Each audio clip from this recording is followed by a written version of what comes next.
কলিজা আমি যে গোসাঁই ঘৰত গাওঁ আহাচোন এইটো নামঘোষাৰ 660 নং ঘোষা হা আমি গাম আৰু তুমি ধুনীয়াকৈ শুনিবা দেই এই ঘোষা ভাগেনো কি কৈছে হা তাকো মই কৈ যাম দেই এতিয়া মোৰ লগত গাবা দেই ব্ৰহ্মাদি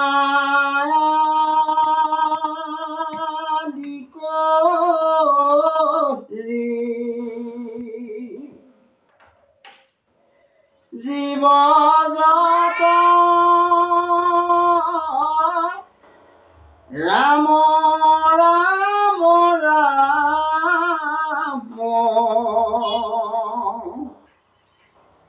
ৰাম ৰাম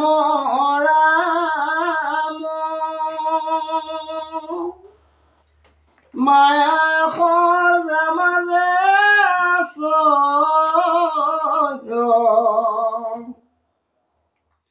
ঘুমতি যাই তুমি স্বতন্ত্ৰ সনাতন ৰাম ৰাম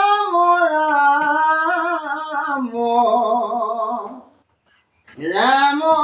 ৰাম আমি অচেতন নিয়োগ নাথক জগাহি ৰাম আমি অচেতন নিয়োগ নাথক জগাই কলিজা আমি গোসাঁই ঘৰত গাওঁ ন হা এতিয়া শুনাচোন কি কৈছে ব্ৰহ্মা আদি কৰি জীৱ যত ৰাম ৰাম ৰাম ৰাম ৰাম মায়া খৰ্জা মাজে আশ্ৰয় ঘুমতি যাই হয়নে তুমিয়ে চৈতন্য সনাতন ৰাম ৰাম ৰাম ৰাম ৰাম হয়নে দে হয়নে কলিজা হা আমি অচেতন নিয়োগ নাথক জগাই যদি আমি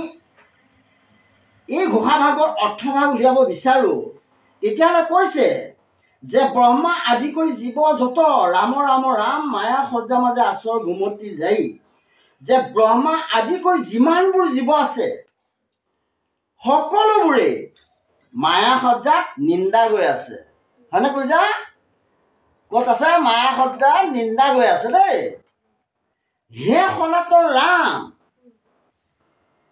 তুমিহে কেৱল চৈতন্য তুমিয়ে চৈতন্য সনাতন ৰাম ৰাম ৰাম আমি অচেতন নিয়োগ নাথক জগাই যে হে সনাতন ৰাম হয়নে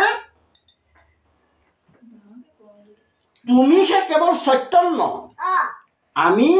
সমস্ত জগতে অচেতন হয়নে নহয় হে নাথ আমাক জগাই নিয়া হয়নে এই ঘোষা ভাগে আমাক ইয়াকে কৈছে যদি আমি এই ঘোষা ভাগ বিশ্লেষণ কৰোঁ তেতিয়াহ'লে এই ঘোষা ভাগে ক'ব বিচাৰিছে যে এই প্ৰপঞ্চ জগতৰ সৃষ্টিকৰ্তা ব্ৰহ্মাই আদি জীৱ তেওঁৰ পৰা আৰম্ভ কৰি নিখিল ব্ৰহ্মাণ্ডৰ কীট পতংগলৈকে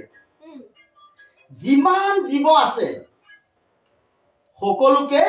মায়াই মুহি ৰাখিছে নহয় বাৰু হয় দুবাৰ মায়াৰ প্ৰভাৱত জীৱসমূহ জৰ্জৰিত আৰু অচেতন প্ৰায় দেই একমাত্ৰ ঈশ্বৰ কৃষ্ণই সনাতন পুৰুষ আৰু তেওঁৱে চৈতন্য কলিজা বুজিছানে এই ঘোষা ভাগে ইয়াকে ক'ব বিচাৰিছে হা জীৱ পৰমেশ্বৰ চৰণত শৰণ লৈ একান্ত বিশ্বাসেৰে ভক্তি নকৰালৈকে পৰম ঈশ্বৰ তুষ্ট নহয় সেইটো কাৰণে দেহা তুমি আমাৰ মোৰ লগত হৰিঘৰত সেৱা কৰা ন হয়নে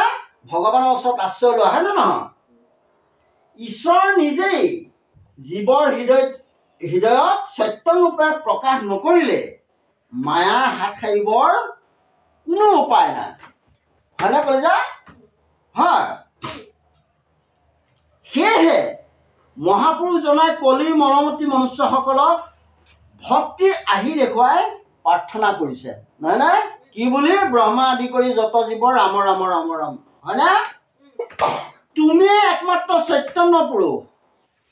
ব্ৰহ্মাৰ পৰা আৰম্ভ কৰি সমস্ত জীৱ জগতে জড় আৰু মায়াবদ্ধ তুমি সমস্ত জীৱৰ হৃদয়তে সত্যৰূপে প্ৰকাশ হৈ মায়া সজ্জাৰ পৰা জীৱসমূহক জাগ্ৰত কৰোৱা হয়নে এই একেই তুতিকে জগতৰ পৰম উপকাৰী বেদগণেও বেদ আমাৰ চাৰিখন নহয়নে ঋ খাম যজু অথপ বেদগণেও সমস্ত জীৱৰ মায়া বিনাশ কৰি আনন্দময় চৈতন্য প্ৰকাশ কৰিবলৈ সৃষ্টিৰাজিতে নিৰঞ্জনক তুতি কৰিছিল এতিয়া সেই তুতিভাগ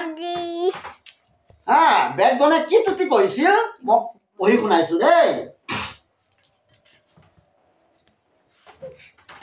হে ৰাম জয় জয় হৌক হৰে আনন্দ প্ৰকাশ সমস্ত জীৱৰ কৰা মায়া বিনাশ তুমি শেষবাক দিয়া চৈতন্য শক্তি আমি বেদগণত প্ৰমাণ সম্প্ৰতি কলিজা ইয়াত চাৰি বেদগণে তুতি প্ৰাৰ্থনা কৰিছে দেই কাৰ ওচৰত প্ৰভু ভগৱন্তৰ ওচৰত কৃষ্ণৰ ওচৰত নহয় নে কৃষ্ণ তুমি যে কৃষ্ণ কৃষ্ণ বুলি কোৱা সেই কৃষ্ণৰ ওচৰত তুতি কৰিছে কি কৈছে জয় জয় হৌক হৰি আনন্দ প্ৰকাশ সমস্ত জীৱৰ পৰা মায়াক বিনাশ তুমিহে সবাকে দিয়া চৈতন্য শকতি আমি বেদগণ আত প্ৰমাণ সম্পত্তি কলিজা তোমাৰ টান লাগিছে